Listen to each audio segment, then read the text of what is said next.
Todas as terças-feiras, você sabe, é dia do nosso quadro, Seu Momento. Todas as terças, o coach Levi Corrêa está aqui conosco para a gente conversar aí, ter inspirações e ideias bacanas para todas as áreas da nossa vida. Chegou a hora. Bom dia, Levi. Bom dia, Juliana. Bom dia, amigos. Levi, qual o assunto, quais as inspirações para essa terça-feira?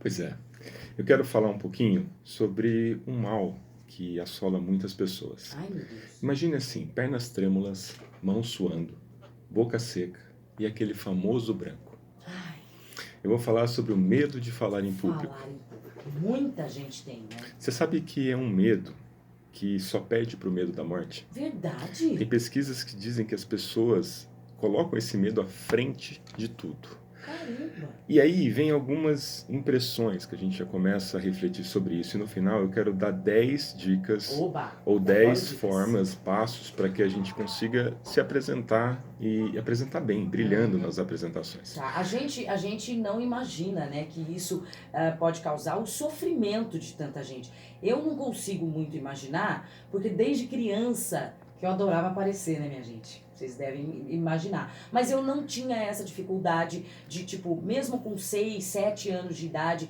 a professora chamar lá na frente, eu ia... Claro que eu tremia, ficava nervosa, fico até hoje. Mas não é isso que você está falando, como acontece com algumas pessoas, que é um medo, é um sofrimento mesmo para elas. E aí foi bom você colocar esse contexto, Ju, porque a gente já vai diferenciar a questão do medo e da fobia. Ah, legal.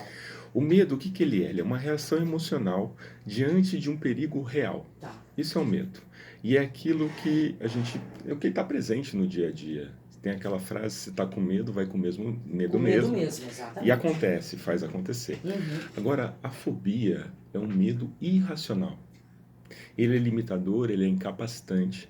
E ele faz com que as pessoas diminuam a qualidade de vida delas. Porque se a gente começar a entender o que é público para mim e o que é público para você. Sim. Tem pessoas que 2 ou 3 pessoas já é um público. Para elas já é uma plateia. Já cria toda uma condição. E a maioria desses incômodos, que a gente pode chamar de sintoma, a gente pode chamar das associações a essa fobia, esse medo irracional, a gente já começa a sentir antes do evento, Nossa. antes de se apresentar. Né? Quando Então, fica sabendo, às vezes, que vai ter que falar em público, já é um pânico. já é um pânico. Então, eu preciso falar com 2 dos meus gestores. Ou eu preciso conversar com os meus pais. Ou eu preciso fazer uma apresentação de trabalho na escola. A gente está começando aí a todo vapor. Né? Os meus filhos já têm apresentações para fazer. Né? E tantos outros. E como que a gente consegue lidar com isso? Bom, primeiro para a gente entender. Por que isso acontece? Se a gente parar para pensar, a gente tem muito medo de passar vergonha. Ah, sim. Qual que é o julgamento? Pagar mico, né? O velho pagar mico. Qual que é o julgamento do outro? O que o outro está pensando quando ele não fala? E aí só as expressões dele pode fazer com que a gente se desmonte rapidamente, né? Sendo que os olhos de todos ali estão virados exclusivamente para você. Né? Estão virados exclusivamente para você. Uma coisa que poucas pessoas sabem é que eu sempre tive muito medo de falar em público. Você? E isso foi um dos primeiros temas para eu trabalhar em mim antes de começar a dar aula. Né? Gente, o Levi é o rei da palestra, vocês não estão entendendo. E isso é interessante porque o público para mim não eram 2, 3, eram 10, 20 pessoas. E tudo isso que eu abri dizendo, ou seja, pernas trêmulas, mãos suando, boca seca, aquele famoso branco, acontecia comigo. E hoje eu ajudo pessoas a saírem disso. Não é fantástico, gente? E quando eu falo disso, Juliana, eu falo hoje com uma alegria, porque quando a gente começa a se perceber, entender o que nos leva a esse tipo de condição, é o primeiro passo para a gente iniciar um processo de mudança. Saber por que você fica daquele jeito, né? Sim, eu dou aula há mais de 6 anos, né? Eu dou palestra, dou treinamento, atendo pessoas. Hoje eu consigo transitar muito bem. Só que aquele frio na barriga, ele ainda existe. Sim. Né? Mas é o frio bom. O medo é uma emoção natural que nos faz ficar prevenidos. Então é natural e importante que ele aconteça. É o frio do novo, né? Do novo. Puxa, vou realizar uma coisa, agora não é o frio da barriga do medo. Né? Exato, e nos remete a cuidado. Sim. Nos remete a uma atenção. E isso é bom. Né? Se não tiver mais frio na barriga também... Pois é, para onde foi? Né? Em algum lugar foi. Então, Uhum. o que que passa pela nossa cabeça? Então, as pessoas não vão gostar. Geralmente tem aquele sentimento de rejeição.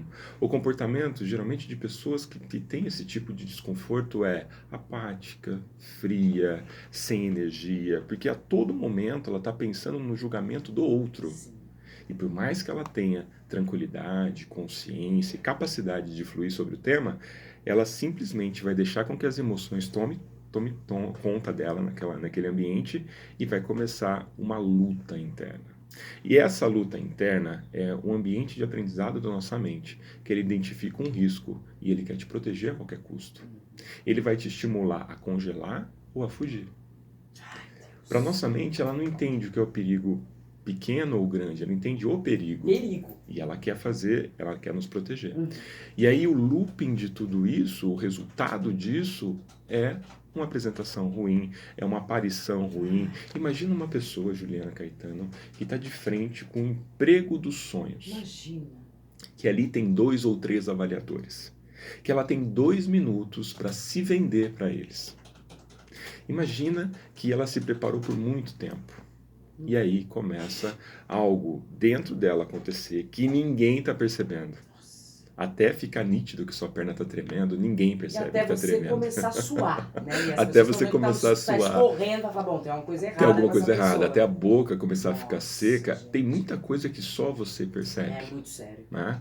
E aí eu selecionei algumas coisas, um pouco da minha vida, um pouco do que eu passei, um pouco de pesquisa e desse ambiente que a gente acaba transitando. Como que a gente consegue controlar? Entender primeiro para depois controlar, sair desse ambiente velado, que as pessoas não conversam sobre isso, para colocar à tona, né?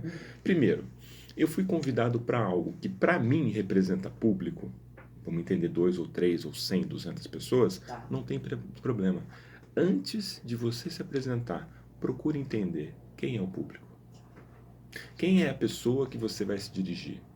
Ele é um selecionador de uma empresa? Qual que é o nível dele? O que que ele precisa entender? O que que você precisa esboçar para ele? O que que ele precisa levar de mensagem entre você e ele para frente? Né? Se é para uma palestra, se é para uma apresentação de trabalho, qual a mensagem que eu quero passar? Né? Para que tipo de público eu vou falar? Quais características, perfil, escolaridade e por que isso é importante? Porque a partir disso você começa a montar o seu planejamento e o seu estudo. Bom, se eu sei o que ele precisa, eu sei o que eu tenho que entregar, eu posso entender aquilo que eu tenho que entregar. Eu vou entregar slides, eu vou me apresentar, de que forma que eu vou falar. Hoje nós temos muitos recursos. Sim, né? Tem muitos. grandes palestrantes que falam sem recurso audiovisual nenhum. E você Verdade. fica de boca aberta. E tantos outros que utilizam muitos, né? Porque hoje você tem recursos a perder de Maravilhosa vista. tecnologia, show, né? Tem gente que faz da palestra um show. Um show. Né? E que fica fantástico Sim, também. sim. Né? Então, esses primeiros 2 movimentos te colocam em sintonia com aquilo que você quer. Fui convidado para falar com o público. Que tipo de público é esse? Quem são essas pessoas? Quem são? São os meus gestores, eu vou apresentar um planejamento, um programa, para a escola, quem são os professores, qual é o tema, as características, o perfil, e aí você começa a alinhar o seu planejamento para a apresentação. Uma coisa extremamente importante, quando a gente está lidando um pouco com esse medo excessivo, um comportamento comum é deixar para a última hora. Eu tendo a me afastar daquelas coisas que não são saudáveis para mim. Tipo, depois eu penso nisso, depois eu penso nisso, e aí chegou a hora. E aí chegou a hora. E se chegou a hora e eu não me preparei, né, a tendência é que tudo vá pelo ralo, literalmente. Com certeza. O quarto passo, e aí dentro desses passos que eu separei, é o treinamento. O treinamento é você se colocando diante do tema e imaginando a situação. Então treine as frases, treine o conteúdo, ensaio. tem um ensaio, tem gente que gosta de fazer de frente ao espelho, né? E aí tem algumas técnicas de você olhar, se você, olhando para o olho da pessoa, você se sente intimidado, olha um pouquinho acima, olha para o nível da testa da pessoa, você vai desmascarar um pouquinho a expressão dela. Meu Deus. Aos poucos, conforme você for tendo um pouquinho mais de segurança, você baixa para o olhar, você cria uma sintonia. Fixa um ponto primeiro para se sentir seguro lá no fundo do auditório. no local lá. Isso. Mas aí depois você Vai vai aproximando. conseguindo Porque é aquele relaxar. momento de integração, né? De você entender de que é para você, que faz sentido para você. E aí tem a prática, que é você pegar aquilo que está no campo das ideias e colocar no campo das ações. Isso antes de se apresentar. No dia tem uma coisa muito interessante, Juliana, que lá no começo eu comecei a fazer e até hoje eu faço. Quando eu tenho a oportunidade de falar para alunos, para escolas, para empresas, eu chego antes, eu quero entender como é o local, né, em que momento eu vou me apresentar, e eu faço questão de apertar a mão de algumas pessoas antes de subir, de ter esse contato, Tá. né, de gerar aproximação. Já quebra uma barreira ali. E sabe que interessante?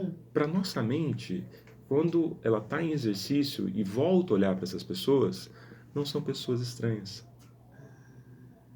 São pessoas que eu já vi. Você já teve um contato? Já tive um contato, já cumprimentei. E aí você rompe também uma barreira. Puxa, ele veio me cumprimentar. Né? Ele saiu daquele ambiente que poucos saem e veio me cumprimentar. A pessoa com certeza já vai te olhar diferente na já hora cria da um canal de palestra. empatia, Exatamente. de comunicação.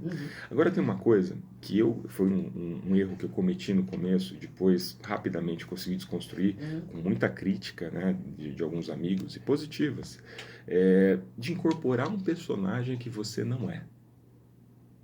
Hoje, se você digitar no Google nomes e pessoas, você vai ter vários perfis, né? Sim.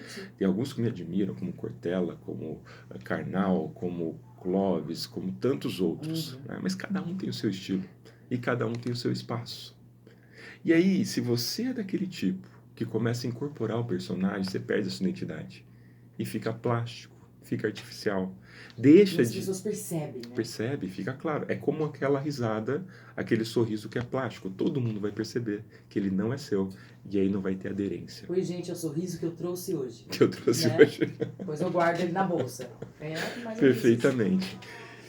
Então isso é muito importante, você realmente ter esse contato com o pessoal para entender quem são, né? Se você conseguir, está um momento de selecionar ali na empresa, tenta conversar com a pessoa antes de ir para o momento de apresentação. Se são dos seus gestores, toma um cafezinho antes, gera uma proximidade, porque você vai fazer um bem, tanto para você quanto para sua mente, integrando nesse momento. Uma outra coisa importante, Juliana, e amigos, ao invés de você imaginar que a plateia é composta por críticos que vão te avaliar, tente imaginar que são amigos. E amigos de longas datas. Não, eu estou identificando a Juliana Caetano lá na palestra. Lá no meio. Puxa, eu estou identificando o Rodrigo, eu estou identificando a Zezé, eu estou identificando tantos outros, e isso me causa uma proximidade, uma tranquilidade. Se sente um pouco mais à vontade, Me né? sinto à vontade. Inclusive, tento identificar nos rostos nos rostos dessas pessoas, familiaridades, porque aí você mostra para sua mente que há uma proximidade, uma tranquilidade na relação. Quando o oposto, você imaginar por críticos que estão te julgando, pessoas que você nunca viu, que já estão te hostilizando só com o olhar.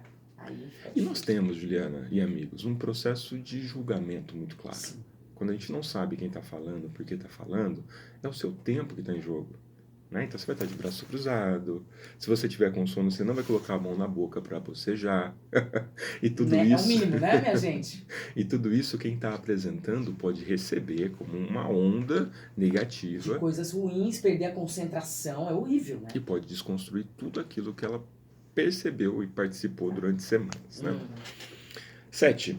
Isso é bem legal. Isso eu aprendi bastante com os meus filhos. Os famosos trava-línguas. Um prato de trigo para 3 tigres tristes. Uau. O rato roeu a roupa do rei de Roma. Um ninho de mafagafo para 3 fagafinhos. E aí você vai colocando para fora. Vai até ficar craque. Imagina, você tem alguma que você lembra? Essas são as mais conhecidas, né? O prato de trigo para 3 tigres é uma que eu dava muito no curso de locução, quando eu dava aula lá no Senac, eu passava sempre essa.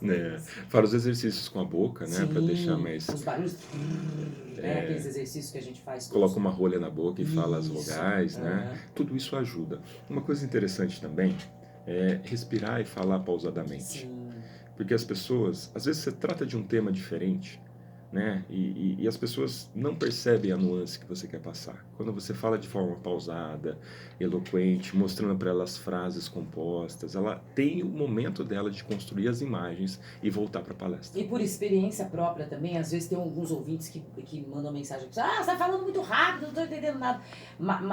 Mas é interessante mesmo essa coisa de você falar pausado, porque é exatamente isso que você falou, você tá interpretando e tá lembrando que você tem que passar uma mensagem pro outro. Então se você falar rápido, eu tinha muitos alunos que faziam isso, falavam rápido como se quisessem que acabasse logo, querendo ir embora dali correndo. E aí você não vai conseguir ser eficiente na hora de passar a sua mensagem. Então falar pausadamente ajuda muito. E até para você trazer o pessoal. Agora, ter aquele balanço também é importante, né? Quando uma das coisas que eu fazia muito como professor era mediar o tom, né? Quando via os alunos distantes, eu baixava um pouco mais o tom da voz e fazia eles perceberem que eu estava ali. O que você está falando? Maravilhoso. Então, respirar e falar pausado, usar o trava-língua, isso ajuda. Você vai fazer uma apresentação que você precisou se preparar por muito tempo. São 10 minutos que você vai colocar toda a sua energia. Então, não pode ser algo simples e jogado de qualquer forma. Exato. 8, e talvez a mais importante que eu quero dizer hoje. Você pode errar. Você vai errar. Qual que é o problema nisso? Diminua a autocrítica. Sim. As pessoas têm uma autocrítica gigantesca. Ninguém é perfeito. Ninguém é perfeito. Ninguém. Isso impede a capacidade delas de tentar. Né? Então, cada apresentação, um aprendizado. O que eu fiz que não deu errado? Como que eu posso fazer diferente? E tem uma coisa, Juliana, que é assim. Se você está nervoso, nunca diga: pessoal, desculpa, eu estou um pouco nervoso ou nervosa. Se você fizer isso, você já passa uma mensagem negativa para as pessoas que vão reagir a isso. As pessoas já falam, ih! Não é? Eu estou para fazer uma entrevista. Eu estou ali com os meus selecionadores. Pessoal, desculpa, que eu estou um pouco nervoso. Você já está olhando para eles, dizendo assim, já estou nervoso. Eles vão olhar para você tipo, como... a possibilidade de dar errado é grande. É grande, é grande. Nem todo mundo percebe que você está nervoso. A não ser você. Começa com você. Você começa a perceber os gatilhos, começa a perceber a mão suar, a boca secar, você falar mais rápido, aí que você vai combater. Aí você vai falar um pouco mais pausado, você vai respirar, você vai dar tempo para a ideia elaborar. Porque é só você que sabe que você tá nervoso. É só você. E claro, quando isso vai aumentando, aí fica nítido, né? Você está olhando para a mão da pessoa, está tremendo. Então, pessoal, errou, tudo bem, errou. Agora, se você começou a ficar nervoso, você não precisa dizer que você está nervoso. Apenas trabalhe internamente para você controlar isso.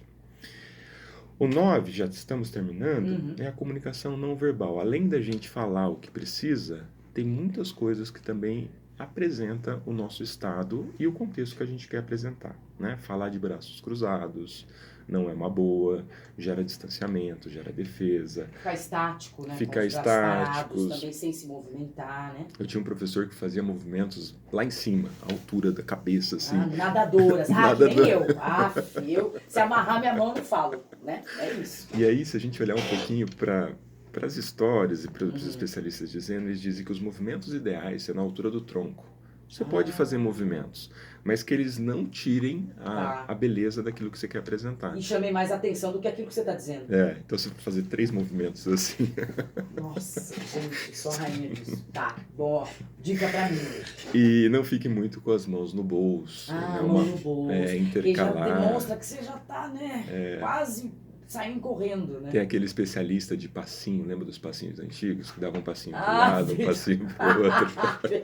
Ia balanceando, né? Não tem problema nenhum você balancear, mas andar um pouquinho, mais mão no bolso. Isso quer dizer, andar é legal, né? Ajuda, acho que meio que a relaxar, você fala, bom, tô aqui, agora vou até o final, né? Imagine numa roda de amigos apresentando uma história.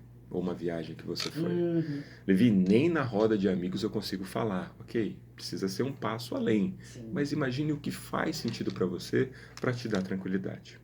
E para fecharmos, Juliana, é importante também a gente ter um momento antes, pode ser alguns minutos ou durante a semana, e fazer um ensaio mental. Nos ver executando. Entrando, cumprimentando as pessoas, dando tudo certo, fazendo a palestra, fazendo a entrevista, pedindo aumento para o chefe, dando tudo muito bonitinho, né? E saindo bem. A gente vai mostrando para a mente aquilo que a gente quer. A gente condiciona a nossa mente de que forma que a gente quer e não deixa ela desprovida de atenção. Ai, meu Deus, como é que vai ser amanhã? Eu tô morrendo de medo. Isso vai fazer com que a mente se habitue com a situação. E aí as coisas começam a ficar mais tranquilas e mais leves. Então hoje a gente passou um pouquinho, Juliana, Muito bom, sobre falar em público, a diferença do medo e da fobia. O medo é algo real, né? Eu tenho medo de algo, ele é real. A fobia é quando isso já vai para o irracional, né? Passamos aí por 10 passos interessantes: conhecer o público, planejar a partir do conhecimento do público, não deixar para a última hora, dar um passo, treinar. No dia, conheça o local, converse com as pessoas, se está na entrevista, se está na apresentação na escola, não importa. Ao invés de imaginar que a plateia é composta por críticos, imagine que são amigos, né? Que são de pessoas boa para te receber, receber aquilo que você quer passar, né? Ansiosas por você, gostam de você, isso muda tudo. Respire e fala pausado, use os trava-línguas, né? Destrava-línguas. O Levi, tem a ver com timidez? O tímido fatalmente vai ter medo de falar em público? Não. Ou não? Eu conheço muitos cantores, por exemplo, que falam: nossa, eu sou tímido, eu quero me esconder embaixo da mesa. Mas quando sobe no palco e começa a cantar... Grandes humoristas. Verdade. Tímidos. Verdade. Que dão um show no palco. E aí, quando eles descem, eu sou tímido. Sou reservado. Né? Não vou ficar aqui contando piada 24 horas por dia, porque eu não sou desse. Aliás, eu não acho legal minhas piadas, né? E eles falam Aliás, isso. eu não sou engraçado, eles sempre falam. Você era engraçado na escola? Não era nada. Não, as pessoas que acham, e por isso que eu continuo, né? A maioria deles dizem isso. Então o medo de falar em público não necessariamente está ligado à timidez. Não. Claro que os tímidos podem ter um pouquinho de retração. Mas, no geral, a gente se intimida com algo diferente, com algo que não está dentro da nossa zona de conforto. Mas a partir do momento que a gente começa as nossas interações sociais, isso acontece lá na escola, nas apresentações de trabalho, na relação com o grupo, ali a gente pode crescer muito essa parte de comunicação, de medo de público, de fobia social. Ali tem um aspecto muito grande, e claro, a base de casa, né? A base de casa. Se é uma criança que já nasce expressiva e os pais apoiam e acha bonito, e ao contrário também fica quieto, você só fala besteira, vai pro seu quarto. Eu acho que hoje, Juliana, isso está um pouco mais leve. Antigamente, a questão era muito mais rígida. Mais pesada, não deixava as crianças se expressar, né? Isso. Não deixavam nem conviver com os adultos, vai pro seu quarto. Vai pro seu quarto, né? Então isso muito forte. Eu acho que hoje um pouquinho menos. Mas a timidez é um panorama, é uma ponta disso, mas não é uma regra. Tá. Não é uma regra. Tem uma participação legal aqui, Levi, sobre as nossas reflexões de hoje. O Orlando diz o seguinte: bom dia, eu sou professor no curso profissionalizante. Eu faço um esforço de memorizar os nomes dos alunos. E quando eles perguntam algo para mim, eu sempre lembro e digo o nome daquele aluno. Ele pergunta se isso é bom, se é positivo ele ter esse cuidado. Isso é fantástico. Olha que legal. Fantástico, né? Porque as pessoas gostam de serem percebidas. As pessoas gostam de se sentirem importantes, por mais que elas não digam. Então, quando você olha para uma pessoa, diz o nome dela, e aí coloca a comunicação na sequência, você já está se comunicando, mas interage com ela, você gera muito mais proximidade, você gera empatia, você gera rapport. A pessoa se acha importante, né? Exato. Então, ao contrário disso, é todo o oposto. Você gera um distanciamento, as pessoas vão gerar dúvida. Claro que você pode ter isso através da sua apresentação, mas nem sempre é uma regra. Essa postura sua, Arnaldo? Orlando, é fantástica. Para poucos, nem todo mundo tem essa disposição. Continue assim, eu tenho certeza que você vai colecionar ótimos ouvintes. Você vai ser um professor muito querido, tenho muito certeza. Querido. No primeiro dia de aula eu já sabia meu nome, olha que legal. Esse é o ponto. Lembra dos professores que passaram por você? Exatamente. Quais aqueles que você... te marcaram, né? Te marcaram, quais aqueles que você leva com você? Geralmente tem algumas características dessas que a gente conversou agora. Ô Levi, pra gente terminar, é claro que tem muita gente que deve ter alguma dificuldade em algum nível de falar em público, mas essas dicas foram muito legais, refletir, procurar outras dicas, mas tem gente que tem que recorrer a uma coisa mais séria, né? Sim. E aí, algumas coisas que elas vão levando há muito tempo. Eu atendo pessoas, por exemplo, que não conseguem, na vida adulta, ter um contato com 2 ou 3 pessoas ao mesmo tempo. E aí estão ligados a traumas, a questão de convívio na infância, e aí tem as terapias que pode utilizar para diminuir, até para eliminar. Aí é um trabalho mais profundo, É né? um trabalho mais profundo. E dentre alguns aspectos, eu tenho também o trabalho com a hipnoterapia, para trabalhar essas emoções. fantástico. E aí as pessoas podem olhar para aquela que mais agrada, para aquelas que fazem mais sentido, mas sempre há a possibilidade de mudar. O primeiro passo da mudança, eu quero mudar. Exatamente. Começa comigo. Maravilha. Esse foi o nosso quadro Seu Momento, de todas as terças-feiras. Levi Correia esteve aqui com a gente mais uma vez, com essas inspirações bem bacanas para você que tem medo de falar em público. Dificuldade, vamos pôr assim, de falar em público. Exato. Semana que vem o Levi tá de volta aqui com mais dicas pra gente. Levi, super obrigada, viu? Obrigado a você, Ju. Um bom dia para todos nós. Até semana que vem. Tchau. Tchau.